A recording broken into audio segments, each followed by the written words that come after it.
तर नमस्कार मित्रांनो, परत एकदा तुम्हा सर्वांचं स्वागत आपल्या या दास ऑफिसर अकॅडमी मध्ये.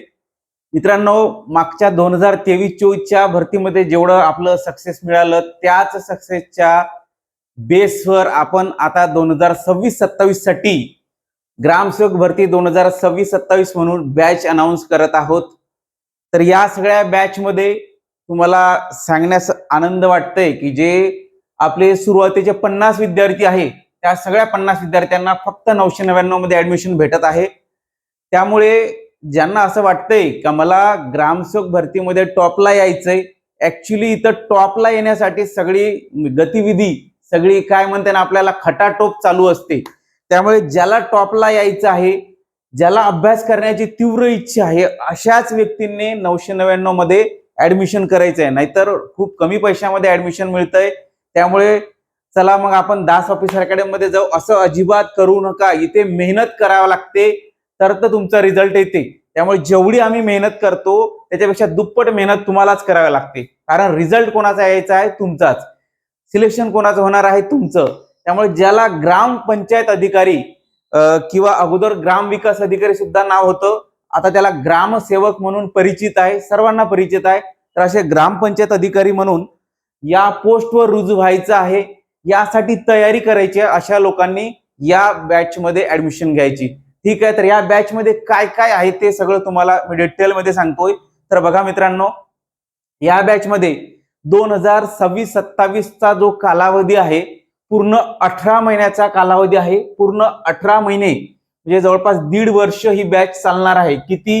1.5 वर्ष, 18 महिने ही बॅच कंटिन्यू चालणार आहेत. तर या बॅच मध्ये मग तुम्हाला काय काय मिळणार आहे?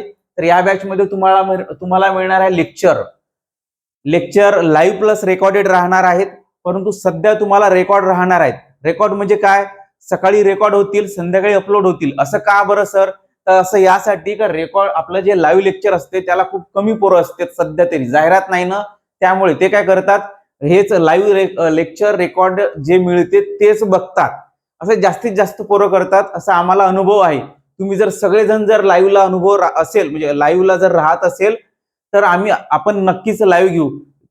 पूर्ण पण पाहिजेत ना आपल्याला, एक 70% जरी पोरं असले तरी आपण नक्कीच लाईव्ह घेऊ. आता तुम्हाला लाईव्ह प्लस रेकॉर्डेड लेक्चर मिळणार आहे. नंतर काय? शॉर्ट नोट्स मिळणार आहे. प्रत्येक लेक्चर नंतर एक शॉर्ट नोट्स आणि लेक्चरची पीडीएफ मिळणार आहे. ठीक आहे. लेक्चर नंतर आता लेक्चर मधून तुम्हाला समजून घ्यायचा एखादा मुद्दा, तो मुद्दा समजल्यानंतर तुमच्या डोक्यामध्ये फिट झाल्यानंतर रिव्हिजन करण्यासाठी ही शॉर्ट नोट्स वापरायची आहे. आता तुम्ही काल एक लेक्चर बघितलं, त्या लेक्चरवर तुम्हाला शॉर्ट नोट्स मिळत असते. त्या लेक्चरचं जे रिव्हिजन आहे त्या शॉर्ट मधून करायचं असते, शॉर्ट नोट्स आणि लेक्चरच्या पीडीएफ मधून. मग आता हे सगळं जे नॉलेज आहे ते तुमच्या डोक्यामध्ये फिट झालं, फिट तर झालंय. मग आता अप्लाय कसं करायचं? तर मग हे अप्लाय करण्यासाठी आपण टेस्ट घेत असतो मित्रांनो. काय घेत असतो? टेस्ट. तर या टेस्ट मधून तुम्हाला समजत असते माझं आता काय चुकतंय. मी लेक्चर तर केलं, मग लेक्चर मधलं माझं काय सुटलं आहे, काय बरोबर आहे, काय चुकलं आहे, हे सगळं तुम्हाला समजतील या टेस्टच्या माध्यमातून. या टेस्टच्या माध्यमातून तुम्हाला समजणार आहे.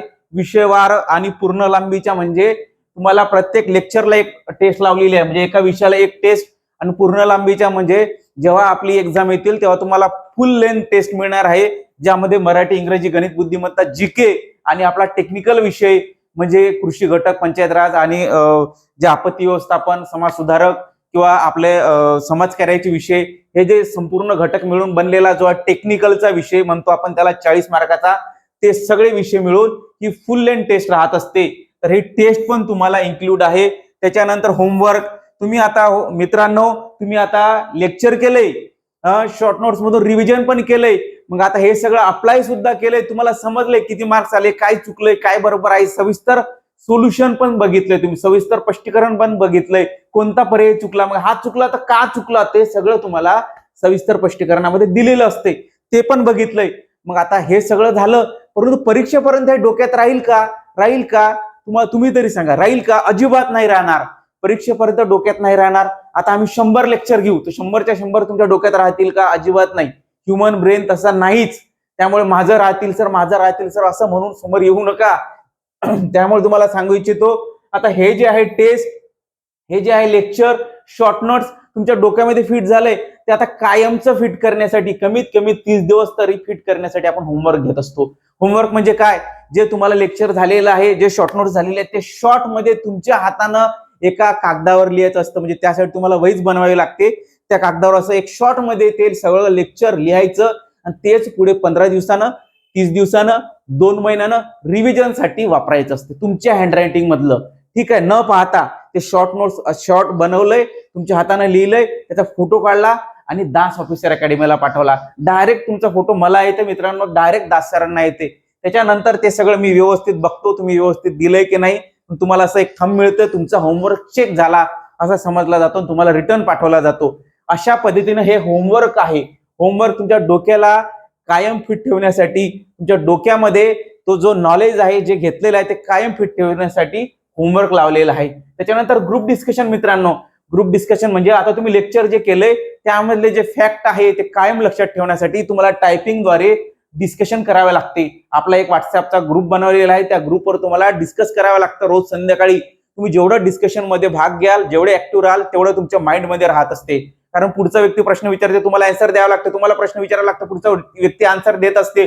असं करत करत तुमचा एक 20-25 लोकांचा एक ग्रुप असतो, 20-25 लोकांचा दुसरा ग्रुप असतो. अशा बॅच पाडलेले आहे मित्रांनो. जेवढे जो ग्रुप ऍक्टिव्ह राहतील त्या ग्रुपचा तेवढा चांगला रिझल्ट आहे, असा माझ्या अनुभवावरून मी बघितलेला आहे. त्यामुळे ग्रुप डिस्कशन हा सुद्धा पार्ट तुम्हाला दिलेला आहे. आता मेंटरशिप म्हणजे काय, डायरेक्ट माझा कॉल येते, डायरेक्ट ऑफिस मधून कॉल जाते, किती लेक्चर झाले, किती टेस्ट झाले, होमवर्क झाले की नाही, मग टेस्ट मध्ये मार्क्स किती येत आहे. तुम्हाला 50 पैकी जर 30 मार्क्स येत आहे, 40 मार्क्स येत आहे, हा ठीक आहे, मला 50 पैकी 40 मार्क्स येत आहे सर, मग 10 मार्काचा फरक दिसतोय मित्रांनो. मग 10 मार्काचा फरक कुठं आहे, मग काय चुकतंय, काय का बरोबर आहे, मग जे बरोबर आहे ते पण तुम्हाला समजलं पाहिजे, का बरोबर आहे मला. कधी कधी अंदाजी टोला तुमचा लागून जातो, त्यामुळे पण बरोबर येते. त्यामुळे तुम्हाला जे चुकतंय, जे बरोबर आहे त्याचं सविस्तर विश्लेषण करून दिले जाते. आणि जे 10 मार्क्सचा डिफरन्स तुम्हाला दिसत आहे, 10 मार्क्सचा डिफरन्स तो भरून काढण्यासाठी काय सुधारणा करायची आहे ते सगळं या मेंटरशिप सेशन मध्ये, मेंटरशिप कॉलिंग मध्ये होत असते. वैयक्तिक डायरेक्ट म्हणजे तुम्ही आणि मी असा डायरेक्ट कॉल चालते आणि तुमच्यासोबत बोलण्यात येते. 10-15 मिनिट आरामात बोलून ज्या काही सुधारणा करायच्या असतात त्या सगळ्या तुम्हाला विकेंडला, महिन्याला, 15 दिवसाला कॉलिंगद्वारे सुधारणा करत करत करत करत असं आपण वर्षभर चालणार आहोत. त्यामुळे जेव्हा परीक्षा येतील ह्या सगळ्या सुधारणा करू करू करू करू तुम्ही परफेक्शन याल. तुमच्या लाईफ मध्ये पण परफेक्शन येईल, या बॅचद्वारे, या ग्रामसेवक मध्ये पण परफेक्शन येईल मित्रांनो. ठीक आहे, हे झालं आपलं मेंटॉरशिप. त्यानंतर तुम्हाला कालावधी तर सांगितला मित्रांनो. सिलेक्शन करून घ्या, परत संधी नाही, ही आपली टॅगलाईन आहे. खरंच परत संधी नाही. एकदा बॅच चालू झाली ना मित्रांनो, पहिलेपासून आता चालू झालेली आहे, त्यामुळे आता जॉईन करा. जॉईन झाल्यानंतर डायरेक्ट तुम्हाला एका वर्षानं जर आपली भरती आली तर एका वर्षानं तुम्हाला एक्झाम देता येतील. आता तुमची भरती कधी येणार आहे ते सांगतो अगोदर. तुमची भरती आता जिल्हा परिषदेचा आपला जो आकृतीबंध आहे तो मंजूर होण्याच्या मार्गावर आहे. तो मंजूर झाल्यानंतर आपल्या सगळ्या जाहिराती ग्रामसेवकच्या वगैरे पुढच्या 1-2 महिन्यामध्ये हा आकृतीबंध मंजूर होऊन पुढच्या 2 ते 3 महिन्यामध्ये आपली जाहिरात येऊ शकते म्हणतोय मी. कारण सगळं डिपेंड ऑन गव्हर्नमेंट, जिल्हा परिषद त्यांच्यावर डिपेंड आहे. ठीक आहे, सध्या तरी आपली जिल्हा परिषदेची डायरेक्ट एमपीसी कडे गेलेली नाही, त्यामुळे जिल्हा परिषदच घेतील. तर तो सगळा पॅटर्न आपल्याला अवलंबायचा आहे. सध्या तरी आपण कोर सब्जेक्ट घेणार. कोर सब्जेक्ट म्हणजे काय, कोर सब्जेक्ट म्हणजे टेक्निकल मध्ये तुम्हाला कृषी सब्जेक्ट आहे. कृषी सब्जेक्ट मध्ये तुम्हाला कापूस विचारते, तांदूळ म्हणजे भात विचारते, तुम्हाला राईस, तुम्हाला अजून काय जमीन तर विचारणार आहे. जमिनीच्या प्रकारावर प्रश्न राहणारच आहे. हा जो स्टॅटिक पार्ट आहे, कुणी परीक्षा घेऊ द्या तो पार्ट विचारणारच आहे. त्यावर आपण अभ्यास करत असतो, त्यावर तुम्हाला लेक्चर मिळत असते. हे सगळे कोर सब्जेक्ट, स्टॅटिक सब्जेक्ट आहे. समजलं? तर हे सगळं मित्रांनो तुम्हाला या बॅच मध्ये मिळणार आहे. आता सर्वात महत्वाचं म्हणजे या बॅचची फीस जी आहे मित्रांनो 3000 आहे. 3000 आता राहणार नाही. पहिल्या 50 विद्यार्थ्यांना 999 या बॅचची फीस राहतील. त्याच्यानंतर 1499 हे 51 ते 100 ऍडमिशन राहतील. पहिल्या 50 ऍडमिशन झाल्या, 91 जर ऍडमिशन आली तर 1499 राहतील. त्यामुळे जेवढं लवकर होतील तेवढं लवकर या बॅचला ऍडमिशन करा. 2 दिवसात सुद्धा बॅचचे ऍडमिशन फुल होतात, 50 होऊन जातात. त्याच्यानंतर 1499 फीस लागते. मग सर का लागली आम्हाला, अगोदर माहित नव्हतं, असं तसे तुमचे काही कारण राहते. त्यामुळे ते तसं काही करू नका. लवकरात लवकर बॅचला ऍडमिशन करून घ्या. 6 जुलै पासून बॅच स्टार्ट होत आहे. कधी? 6 जुलै पासून. ठीक आहे, संपूर्ण मार्गदर्शन माझ्याद्वारेच होणार आहे. तुम्हाला सगळं टोटली सगळं मीच सांगणार आहोत तुम्हाला. ऍग्रिकल्चर असो, कृषी घटक त्यालाच म्हणतो आपण, पंचायत राज, अजून आपल्या हे समाजशास्त्राचा काही घटक आहे, अजून समाज सुधारकाचा काही घटक आहेत. हे सगळे जे घटक आहे आपल्या टेक्निकल मधले ते सगळे स्वतः मी शिकवत आहोत 40 प्रश्नासाठी. आणि जे मराठी, इंग्रजी, गणित, बुद्धिमत्ता, जीके जे आहे तर ते तुम्हाला प्रॅक्टिस करून या बॅच मध्ये तुम्हाला तेवढे मार्क्स आणण्यासाठी प्रयत्न केले जाते. तेवढे मार्क्स म्हणजे किती? तुम्हाला 15 प्रश्नापैकी आरामात 12, 13, 10, 12, 10, 12, 12, 13 असे प्रश्न बरोबर येतील. ठीक आहे. तर मित्रांनो थांबते इथं. ज्यांना ऍडमिशन करायचे, जे सिरियस लोक आहेत त्यांनीच ऍडमिशन करा फास्ट. इथं लिंक तुम्हाला डिस्क्रिप्शन बॉक्स मध्ये दिलेलीच आहे. आपल्या मोर मध्ये जायचं, तुम्हाला मिळतील, किंवा आपल्या नंबरवर आपला नंबर आहे इथं कॉल करायचा. ठीक आहे, इथे कॉल करायचा आणि सगळी माहिती अजून पाहिजे असेल तर मागवायची. ऍप्लिकेशन आहे आपलं दास ऑफिसर अकॅडमी. या ऍप्लिकेशनवर जायचं, सगळी माहिती तुम्हाला या सगळ्या बॅच बद्दल, सगळी लिंक, सगळं तुम्हाला इथे मिळून जातील. कुठे? हे आपलं ऍप्लिकेशन आहे दास ऑफिसर अकॅडमी, तिथे. ठीक आहे, थांबू आता. धन्यवाद.